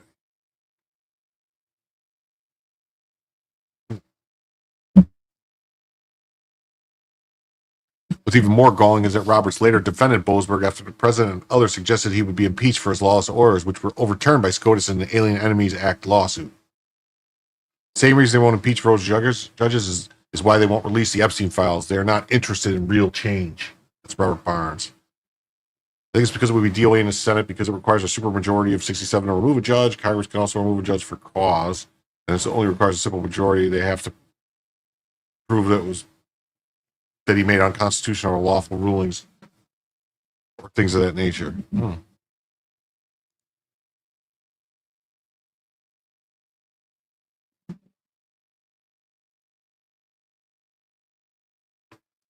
Phil always says, why haven't we seen even one motion to recuse a federal district court judge due to their bias against the administration?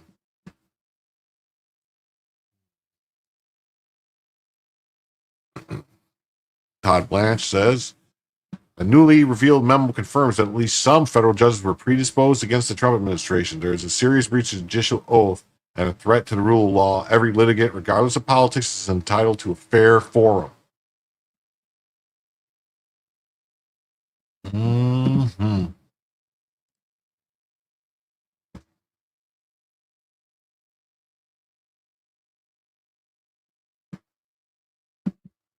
We have known about this judicial bias all along. Now that you have even more proof of it, when will the motions to recuse these judges on that basis be filed? We should have seen dozens of motions to recuse leftist activist judges by now.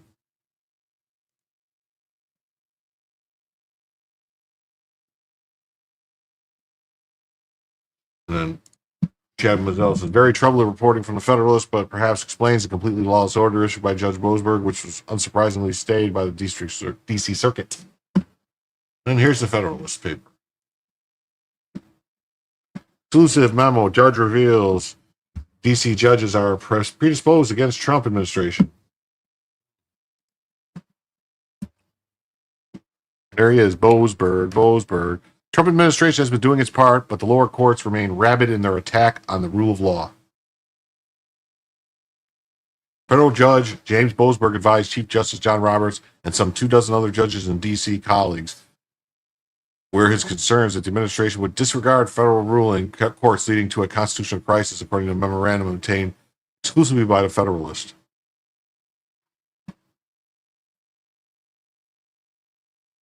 That Judge Boasberg and his fellow D.C. District Court judges would discuss how a named defendant in numerous pending lawsuits might respond to an adverse ruling is shocking.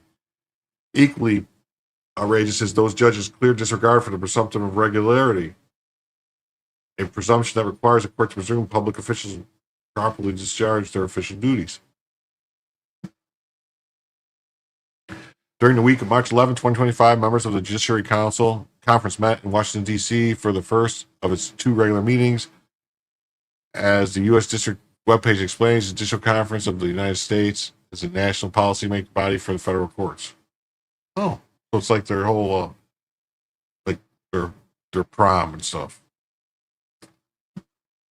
Judicial Conference consists of Chief Justice Roberts, who presides over the body, as well as Chief Judge of each judicial district, judicial circuit, and the Chief Judge of the Court of International Trade, and one district judge from each of regional circuits, making for a group of approximately 30 judges, while the Judicial Conference mainstays considered administrative and policy issues affecting the federal court system,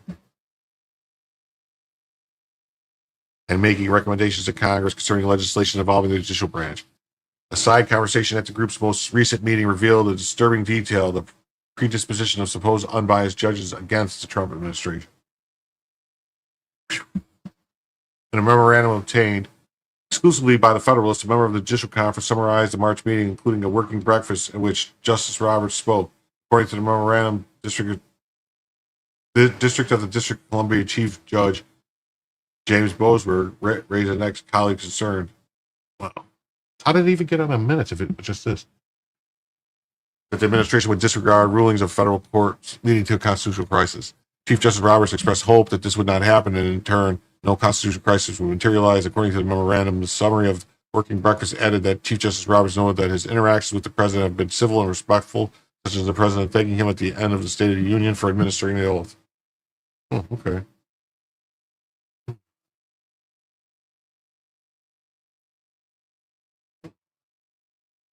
Donald Trump, however, is not merely the president. He's a defendant in scores of lawsuits, including multiple cases in the D.C. District Court. As such, the conversation did not concern generic concerns of the judiciary, but specific discussions on how a litigant currently before the same judges who expressed concern to the chief judge of the D.C. Circuit Court that the Trump administration would disregard the court's orders.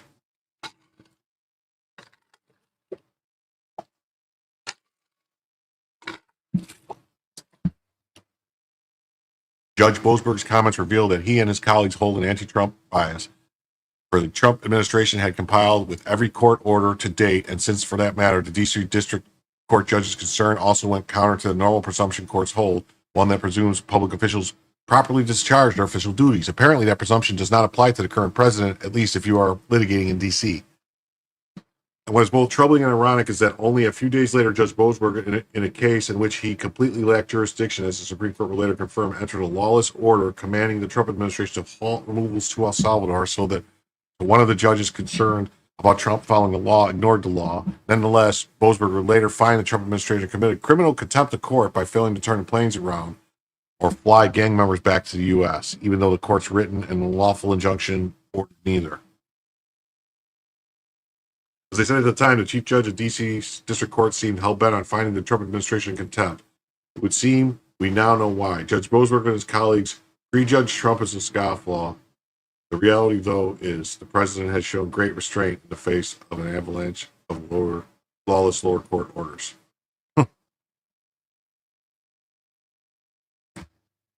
In fact, recently released emails related to the case before Judge Boasberg confirmed Trump administration intent was to remain and remains to obey all court orders, even the lawless ones. Those emails came to light, and a whistleblower made spurious allegations against Emil Bove, whom Trump has nominated to serve as Third Circuit Court of Appeals. Bove served as Principal Associate Deputy Attorney General at the time, and the DOJ was representing the Trump administration before Judge Boasberg. While the whistleblower claimed Bove suggested the DOJ ignore court orders to advance the Trump administration agenda, the email obtained by the Federalists on Friday disproved the claim. Of course, they twisted it up, huh?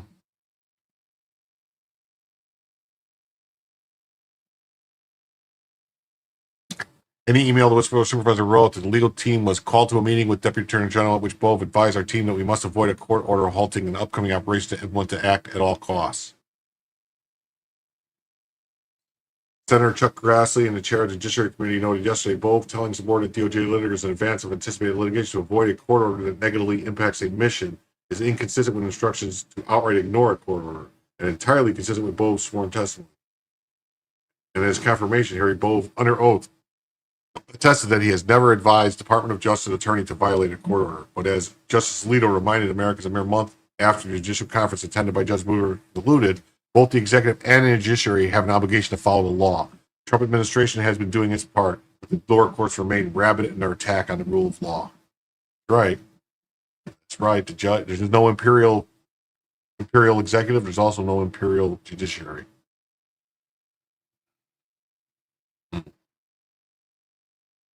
Trump administration was doing their part, but lower courts remain rabid in their attack on the rule of law. And now we know at least some of the judges likewise flaunting their obligation to remain impartial or recuse themselves from the case when they can't and aren't. That's a very good article. Okay, so we're at an hour and a half now. So we're only 30 minutes left of the show, guys. It's 30 minutes left. Okay. Next story here is NPR CEO Catherine Mayer on CNN this morning. As far as the accusations that were biased, I'll stand and say, please show me a story that concerns you. I've got a few.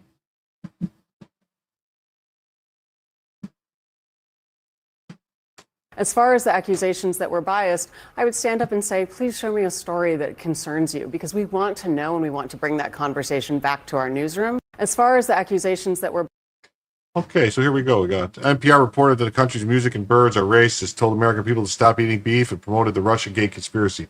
No person with a brain above a single-celled organism would call these articles fair and balanced. Yeah, see, so here's Kennedy talking about that. So NPR has published using taxpayer money. but we're not going to listen because he talks really slow. And NPR claimed that President Biden's presidential debate performance didn't change the election days before he dropped out of the race. You believe that headline? You believe the tooth fairy? Well, that's what NPR reported to you with your tax dollars. Do this all night, but I'm not. Here's some more headlines from NPR. There is no neutral. Nice white people can still be complicit in a racist society. NPR reported that there is no evidence that biological men have an unfair advantage over biological women in sports. NPR also called America's interstate highway system racist. I do not know our highways were racist, though. They were concrete, but not. I thought they were concrete, but not according to NPR.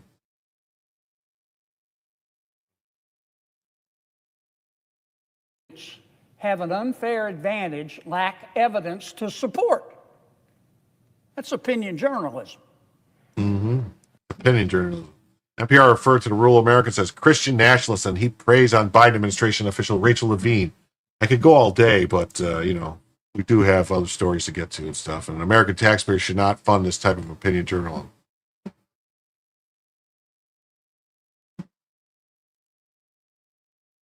Did I say fair and balanced? I don't know. Maybe I did. I don't know.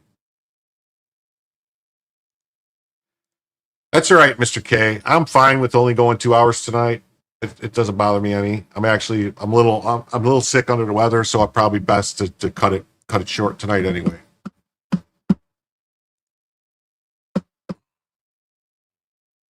In the past, NPR CEO Karen Mayer said that America is addicted to white supremacy and that the words boy and girl are erasing language for non-binary people. Now that NPR might finally lose its taxpayer money, she's singing a different tune. Americans don't buy it. What do you say to Republicans who argue the funding is a waste of taxpayer dollars and consider your outlet to be a biased propaganda machine? Well, I would take those two things apart. Number one, 70% of all funding goes directly to local stations. NPR receives 1 to 2% of national funding on an annual basis. We're talking $3 million, $5 million. It's not much. I think, unfortunately, this is cutting off their constituents' noses to spite NPR's face. It doesn't help anyone to take this funding away. As far as the accusations that were biased, I would stand up and say, please show me a story that concerns you, because we want to know and we want to bring that conversation back to our newsroom. We believe that as a public broadcaster, we do have an obligation to serve all Americans, and we need to make sure that our coverage reflects the interests and perspective, and we hear from Americans across the political spectrum. That's important to us, and we want to make sure we live up to that. What do you... Wow. Cool. We wrote a reporter that NPR was featuring that openly communist PSL in a glowing coverage of the No Kings protest. Nowhere did NPR mention PSL's denial of the Tiananmen Square massacre for its open CCA support. NPR refuses to comment on the report. Wow, what do you know? They tied it all back. All these people. See? Investigated social media 501, a key organizer of No Kings protest, shows widespread connection to communist groups. See? They're all interconnected.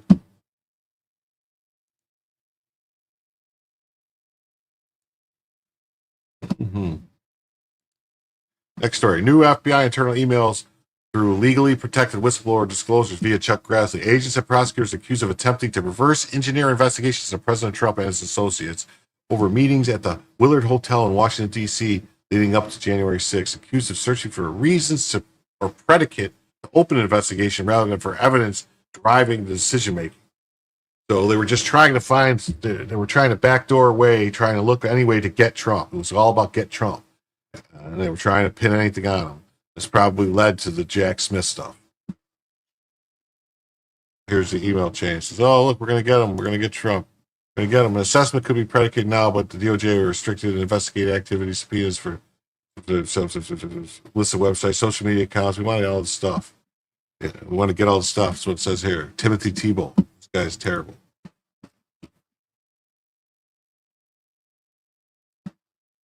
The FBI's Arctic Frost investigation reeks of political targeting. Emails show agents scrambling to reverse engineer probes into the Trump allies, hunting for any pretext to justify the witch hunt. This isn't law enforcement, it's DC weaponization, power against dissent. Grassley's whistleblower docs prove the Bureau's prioritizing nailing Trump or facts, while anti-Trump agents like Tebow driving the probe. When feds bend the rules to fit narratives instead of evidence, it's not justice, it's corruption. The American people deserve agencies that enforce laws, not settle scores. Right. It says the FBI's Arctic Frost investigating a recent political targeting emails from scrambling through. Wait, did we already see this? Was that I just read that? Oh, I did. Never mind. Here's another. This is a crazy story. It says State Department officials couldn't get a head count on employees for 3 months. All right. 3 months. They didn't know how many people worked there. No one knew. They couldn't say how many people work there. They don't know. We don't know who works here. We don't know who works here or don't. We don't know. We have no idea. People say they work here. They don't work here. We don't know. We can't track it. No way to tell. It was impossible to get a list of who was working there. Government waste. They don't even know the number of people working in an agency. Insanity.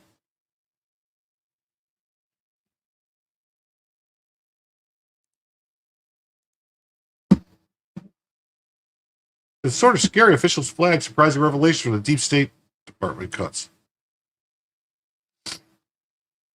Officials defend 3,000 job cuts after discovering mind-boggling inefficiencies, including dozens of HR offices and 50-layer approval processes. Yeah, it's just more and more bureaucrats. Bureaucrats stacked on bureaucrats. While senior State Department officials set out to trim the agency in the biggest reorganization since the Cold War, they couldn't get a total headcount on employees for months. It took us 3 months just to get a list of people that actually work in the building. One senior State Department official told reporters during a briefing at Foggy Bottom. Defending the job cuts that detractors have claimed will damage U.S. diplomacy. They couldn't tell us how many people worked here, the official said. It's sort of scary that as a taxpayer and as a public servant to think that we don't even know how many employees we have. This is a national security agency, you know. Who are all these people? It's nuts, right? The reorganization will result in the department with about 3,000 fewer employees. That's great. About half of those took a voluntary buyout, and the other half were given reduction in force notices, RIFs. A handful of Secretary of State Mark Rubio's closest advisors evaluated over 700 domestic offices within the State Department and submitted RIFs, reduction in force notices, to employees and those found to be duplicative or inefficient. Probably could have got rid of a lot more. The idea, officials said, is to put the maximum of 12 clearances on any piece of paper, meaning documents go through 12 layers of approval instead of 50 clearances. I wouldn't just go through 2. It's crazy that a department that's tasked with so many critical diplomatic national security functions with a $50 million plus budget is running its affairs that way, officials said. The investigation found that 3 separate offices dealing with sanctions, 2 handling of arms control issues.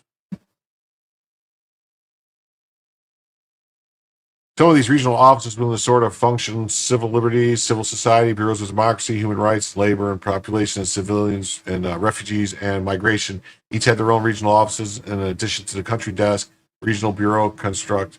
The official said each independent bureau and office had its own executive director, its own HR department, and its own payments. We were making payments out of like 60 plus different offices.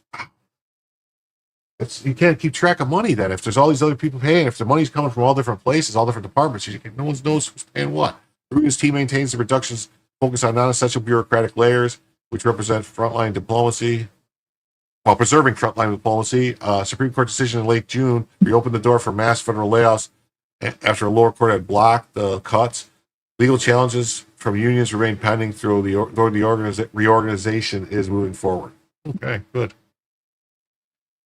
The official shuttered a diplomat in residence program, which were determined to be a cushy job. State Department employees are getting paid to hang out at Georgetown and sort of recruit for the Foreign Service, one official said, without any source of metrics or accountability. They didn't touch the country desk, those specifically focused on nations like Iran or China, and they didn't fire anyone from passport services or diplomatic services. They did not make any cuts at embassies or foreign posts. We touched the people that are doing the sort of things like wasteful, sort of mind-boggling functions or places that we found natural inefficiencies in combating and combining two offices. Critics have warned that the cuts to the diplomatic corps could damage U.S. presence globally and cede power to China. Well, we'll see. A climate change office is not countering China, an official shot back. The department also shuttered an office that had been tasked with resettling Afghan refugees seeking to flee the Taliban and called the Bureau of Population, Refugee, and Migration. The office was not doing the work that was countering China and serving the national interests, the official said. China has overtaken the United States in a number of those countries. So I would argue that the State Department has not coincided with the growth of outcomes for the American people. In another example, the official told a Gulf state foreign minister who complained that the Bureau of Democracy, Human Rights, and Labor under the Biden administration kept pushing them to unionize federal workers. Not supposed to do that. Not supposed to be pushing for unions in the State Department. That's not their job. This created a huge diplomatic tension with them. The foreign minister was delighted, and he wants to work with us on shared prosperity and trade agreements. They are trying to be patronized to other countries about their domestic affairs. Still, the process has sparked palpable tension within the department. Employees gathered tearfully at Foggy Bottom to say goodbye. Well, they were all crybabies. The group warned 130 senior officials, including former National Security Advisor Susan Rice, signed an open letter expressing concern at deep staff cuts. Of course they're concerned. Lots of concerns. Harump, harump, harump, they say. Harump, harump, harump, they say.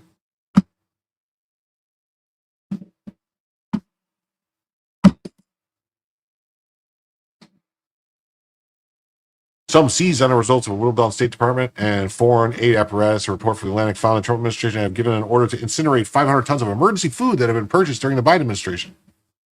Aid that had been said to be distributed to Afghanistan and Pakistan. It's a little bit of a sham to see people behaving like this. You sort of wonder whether any interest in following the president or sort of upholding the oath to listen to the commands of the people. One official said. Well, I don't know. Why didn't they just give the food away? They didn't have to burn it unless it was expired. I think it was expired. All right. Well, you know what, guys? Oh, wait. One more thing here. We're going to do this. Last story. Judge Jeanine Pirro. President legally removed 3 board members of the Corporation for Public Broadcasting. They sued to stay. The court ruled against them, and yet they ignored the court decision and stayed. It's time for them to go. Breaking criminal charges. I hear they're still acting as board members and making decisions which is impersonating actual employees. Unacceptable.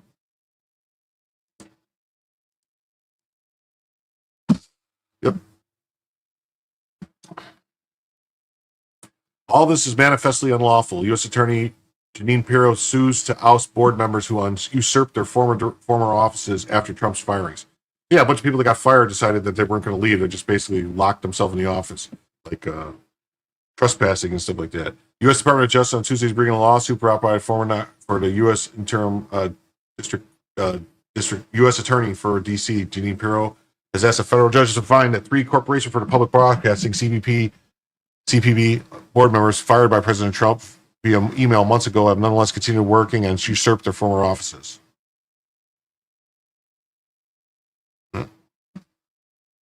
known as a quote warrant or action, a legal maneuver aimed at challenging a person's right to hold a public office. The DOJ suit claims to have the U.S. District Court of the District of Columbia declare Diane Kaplan, Laura G. Ross, and Thomas E. Rothman should be ousted from their board of directors' offices at CPB, a private nonprofit corporation created by Congress. First of all, it's not private.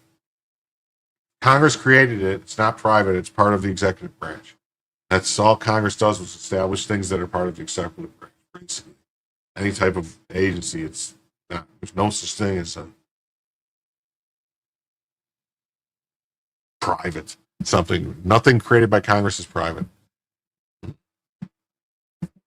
President Trump lawfully removed each defendant from office. Recent Supreme Court orders have recognized the president can meaningful exercise his electoral authority under Article 2.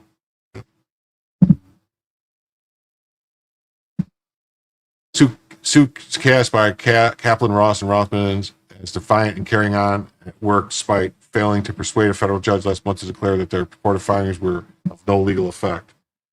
Despite the court's denial of the request for preliminary relief, defendants have continued to usurp the office of board members, and including participation in board meetings, voting on resolutions, and presenting themselves to the public as board members. Is that fraud? I think it's fraud. Theft by deception. I don't know. Kaplan and Roth were appointed by then President Joe Biden. Ross was appointed by Trump in the first term and then again by Biden. All three were confirmed by the Senate. The Public Broadcasting Act of 67 requires that there's 9 board members total, no more than 5 members appointed by the president, maybe members of the same political party. Under the law, the board members are not officers or employees of the United States. In April, CPB filed a lawsuit claiming Trump had no power to remove or terminate Kaplan, Rothman, and Ross in one sweeping act of executive overreach. Well, I think he does. I think he does. Suit sought a restraining order and was later treated as a preliminary injunction, but the federal judge, not convinced at this stage that Trump lacked the authority to remove the board members, ruled in June that the plaintiffs failed to carry the burden of demonstrating that they are likely to prevail on the merits of their claim for objective relief, and the plaintiffs were likely to suffer irreparable harm. U.S. District Judge Randy Moss reasoned at the time that although Congress made clear that extension of the board members' performance duty outside the government without government's political influence, the board could still function with 2 members. Important questions raised, the status of the corporations and its relationship with the federal government would have to be answered on another day.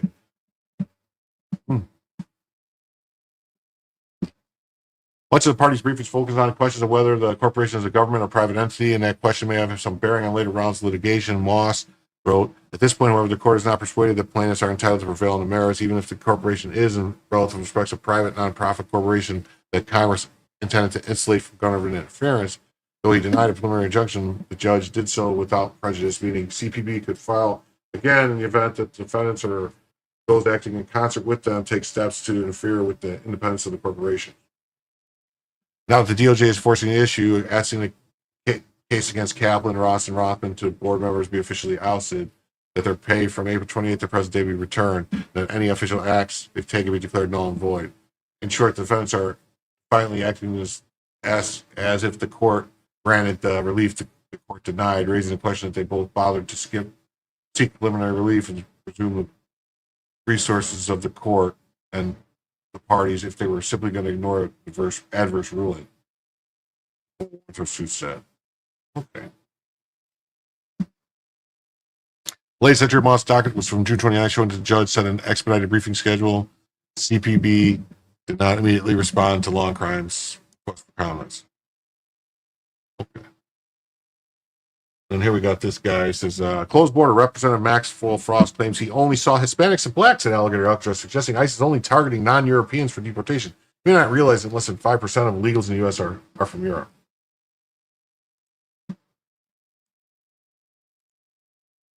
This points to something bigger. They want more people behind bars. They want to incarcerate more people, and they want to ethnically cleanse this country of certain types of immigrants. Because here's the thing.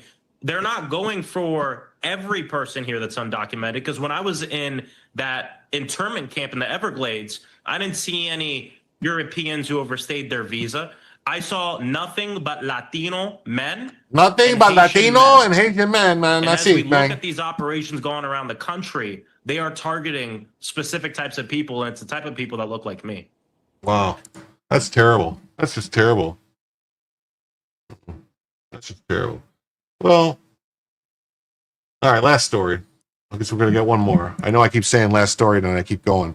But U.S. Army just unveiled a new weapon that melts drones midair. Not a laser, not a missile, a microwave cannon called Leonidas. One pulse disables 50-plus drones. No ammo, no reload, just pure energy. This changes everything. Pew, pew, pew, pew, pew, pew. Let's see. Drones attacking a military base at the same time. Your traditional defense system might take down 10, maybe 15, but the rest? They will overwhelm your defenses.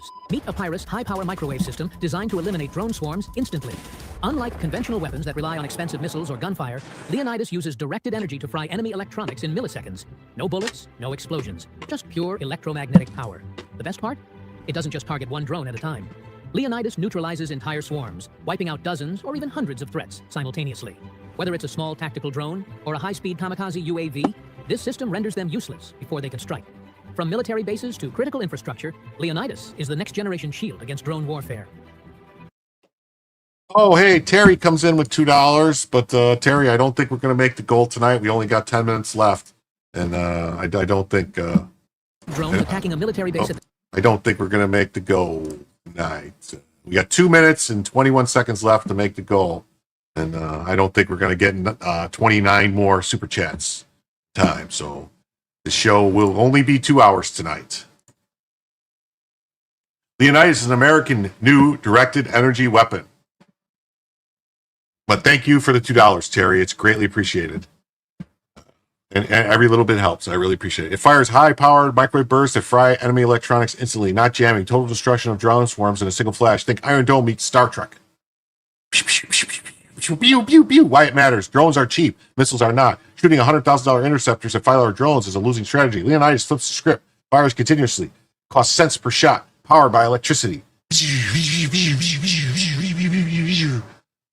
Key features of Leonidas: 360 coverage, light speed reaction time, 0 reload time, mobile on strikers or trucks, silent and stealthy, safe around troops, works against ground, sea, air, targets. Pew, pew, pew. Tested by the U.S. Army and Navy, built by Epirus, a defense startup in California, now headed to the battlefield. Not 5 or 15 years from now, this year. This is the future of warfare, and America's is first. Pew, pew, pew, pew, pew. Leonidas can melt entire drone swarms, disable enemy comms, jam radars, blind surveillance gear, all without bullets, missiles, or explosions. Yay! The enemy will never see it coming. Their stuff will just stop working. This is a big part of why Trump is so focused on small mobile nuclear reactors. Directed energy weapons like Leonidas require massive power, so a lot of things will be rolling out. Forget gas trucks. Future warfighters will roll in with mini reactors and infinite ammo. Yeah, with little nuclear reactors on a truck like that, man. Little portable nuke. Every major power is racing to deploy direct energy weapons. China's doing the handheld lasers and stuff, man. Anti-satellite weapons. Russia's got built battlefield lasers and MEMP cannons, man. Israel's got Iron Beam laser systems. And UK's got Dragonfire laser and RFW, man. India's got the Durkistan too. But unlike lasers, Leonidas doesn't need a pinpoint hit. Microwaves spread wide. This means the entire swarms can be neutralized by one outburst. Lasers is a sniper rifle. Leonidas is a visible shotgun blast. And it can fire again immediately. We're entering the age of energy warfare. Trump's military is building the future. Infinite ammo. Costless kills. Zero warning. Leonidas proves it. The next war won't be won with bullets. It'll be won with pulses of light, like Star Trek. Get 'em. Get 'em. Pew, pew. Set your fingers to fun. Get 'em. All right, everybody. I want to thank everybody who was here tonight. My name's Jim, and thank you for being here on Jim Tells You. Please come back tomorrow night. Hopefully I'll feel better and have a nice longer show, and maybe some people will participate. But hit the like button, hit subscribe, and let me see if there's anybody streaming I can. If anybody's streaming that I can forward this to, just real quick.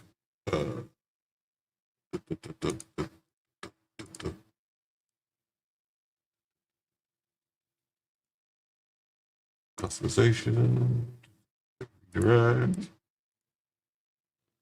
See anyone? No.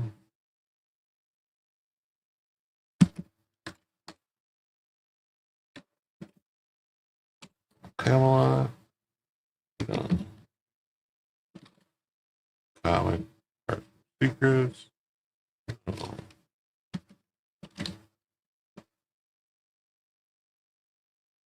I don't see anybody streaming now. Nobody's streaming. Let's see. Double check here. Anybody streaming live now that could? Mandy Summers is, huh?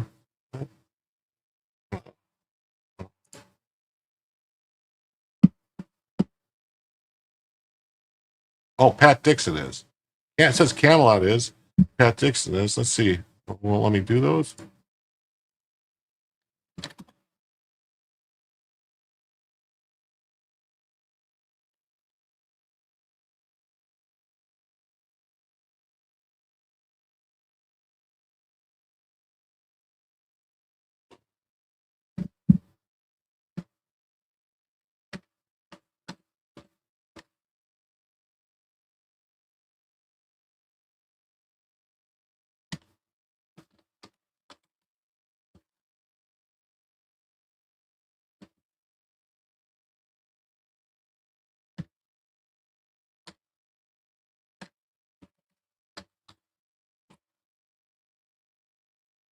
Oh, here we go. Okay. There we go. So that's what we're going to do. We're just going to end. So see you guys. Hit the like button, hit subscribe. Come back tomorrow where Jim can tell you the news.